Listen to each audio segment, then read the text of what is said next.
Getting real about recovery. The 5 stages you absolutely need to understand. Welcome to our channel. My name is Titalopi, and today we're diving into a crucial topic, the 5 stages of addiction recovery. Now listen to me. Whether you're the one staring addiction in the face, a family member whose heart is breaking, or a professional trying to make sense of it all, understanding these stages isn't just helpful. It can make a world of difference. We're not going to sugarcoat things here. Addiction is a beast, a real tough customer, and if you don't understand how recovery works, how it unfolds, you're fighting blind. And let me tell you, fighting blind against something this powerful is a recipe for more pain and more heartache. So, let's get real about what this journey truly looks like. This isn't about some quick fix or a magic pill. Recovery is a process, a hard-fought, step-by-step climb out of a deep, dark hole. It takes guts, it takes honesty, and it takes a willingness to confront some uncomfortable truths. Many folks get stuck because they don't even realize they're a process, or they try to skip steps. You can't build a sturdy house on a shaky foundation, and you can't build a lasting recovery without going through these fundamental stages. Denial is a powerful, seductive liar, and it will tell you every excuse in the book to keep you trapped. Understanding these stages helps you see denial for what it is and equips you to challenge it, whether it's your own denial or someone else's. Our goal today is to pull back the curtain and give you a clear, no-nonsense roadmap. This is about arming you with knowledge, because knowledge, when you use it right, is power. It's the power to understand, the power to support effectively, and the power to make informed decisions. When you're lost in the woods, a map is your best friend. Think of these 5 stages as your map through the often confusing and overwhelming wilderness of addiction recovery. So, lean in, get your listening ears on, because what we're about to discuss could be a game changer for you or someone you care about deeply. Stage 1. Head in the sand, the pre-contemplation phase, where the problem isn't real. Alright, let's get straight into it with Stage 1, pre-contemplation. Now what in the world does that mean? Plain and simple, it means the individual isn't even thinking about changing. They don't see their behavior, their substance use, their gambling, whatever the addiction is, as a problem.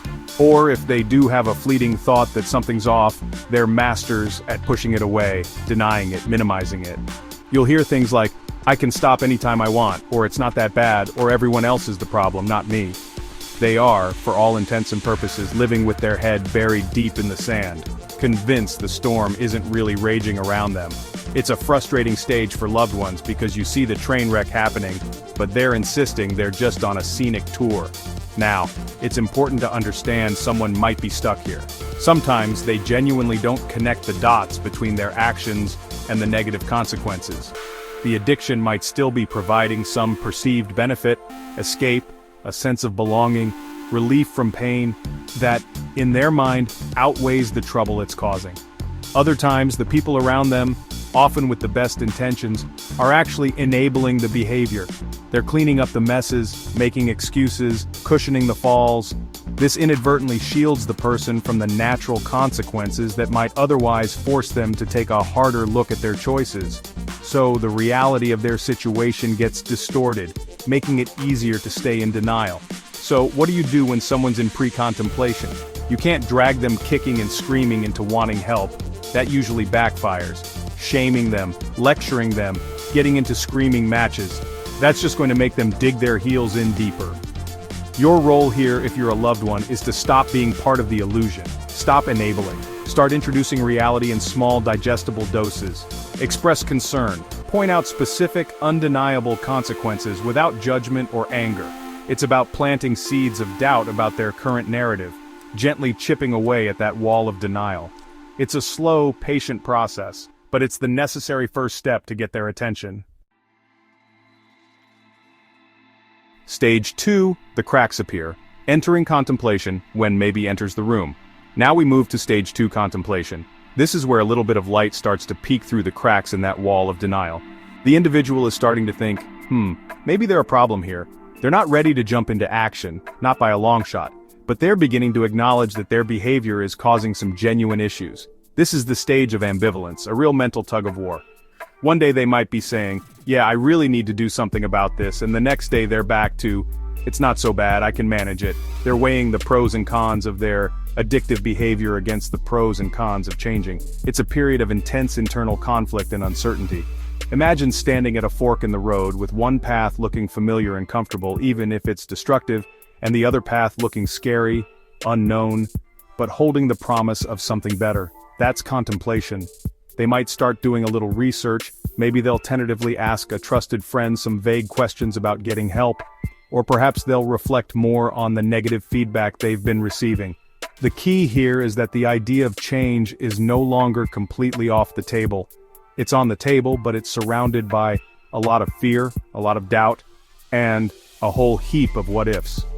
This is a delicate stage. They can easily tip back into pre-contemplation if they feel too pressured or overwhelmed. So, how do you support someone in the contemplation stage? You listen. You listen without judgment. You validate their struggle, that internal battle they're fighting. You can say things like, "I can see this is really tough for you to think about." You can help them explore the cons of continuing their behavior. How is it impacting their health, their relationships, their job, their self-respect? And you can help them explore the potential pros of making a change. What could life look like without this burden? The goal isn't to force them to a decision, but to gently tip the scales of their ambivalence towards making a healthier choice. It's about fostering that internal motivation, because lasting change has to come from within. Alright, we've navigated through denial and ambivalence, and now we arrive at stage 3 preparation. This is where things start to get serious, where the "maybe I should have" contemplation transforms into, "Okay, I'm going to do this. What's my plan?" The individual has made a commitment, even if it's a tentative one, to take action in the near future, usually within the next month or so. They're not just thinking about changing anymore, they're actively getting ready to change. This is a pivotal stage because it's where intention starts to meet concrete planning. They're gearing up for what they know will be a significant challenge, and they're trying to set themselves up for the best possible chance of success. So, what does preparation look like in practical terms? Well, it can involve a whole range of activities. They might start small, like cutting back on their substance use, or reducing the frequency of their addictive behavior. More significantly, they might be making firm decisions like setting a quit date. You might see them actively seeking out information on different treatment options, researching rehab facilities, looking up therapists who specialize in addiction, or finding out about local support groups like AA or NA. They might start telling key people in their lives, supportive friends or family members, about their decision to change, both for accountability and to enlist support. They may also begin to identify and plan how to deal with potential triggers or obstacles. The importance of a solid, well-thought-out plan in this stage cannot be overstated. You wouldn't go into a major surgery without the surgeon having a clear plan, would you? Same principle applies here. Addiction is a powerful opponent, and going into this fight haphazardly is just asking for trouble. This stage is about developing strategies, identifying resources, and building a support system. They take that first big step into action. They need to think about what tools they'll need, who they can call when things get tough, and what changes they need to make in their environment to support their recovery. This careful preparation can make all the difference between a temporary attempt and the beginning of lasting change. Now we're at stage 4 action. This is where the rubber truly meets the road. All that thinking, all that planning, it culminates here. The individual is actively, overtly modifying their behavior and their environment to overcome their addiction. This is the stage that most people commonly associate with recovery. Going to treatment, attending meetings, actively working a program. It requires a significant commitment of time and energy. This isn't about just a change, it's about the hard work, day in and day out, to make that change a reality. They are in the arena, fighting the good fight, and it's going to take everything they've got. What does action look like? It can manifest in many ways depending on the individual and the nature of their addiction. It could mean entering an inpatient or outpatient treatment program, regularly attending therapy sessions, individual or group, and actively participating in support groups. It involves learning and practicing new coping skills to deal with stress, cravings, and difficult emotions without resorting to their old addictive behaviors. This stage often requires making significant lifestyle changes, perhaps changing social circles to avoid negative influences, developing new, healthy hobbies, or focusing on improving physical health through diet and exercise. It's about replacing destructive patterns with constructive ones, one choice at a time. Let me be clear. The action stage is demanding. It's often fraught with challenges, temptations, and emotional ups and downs.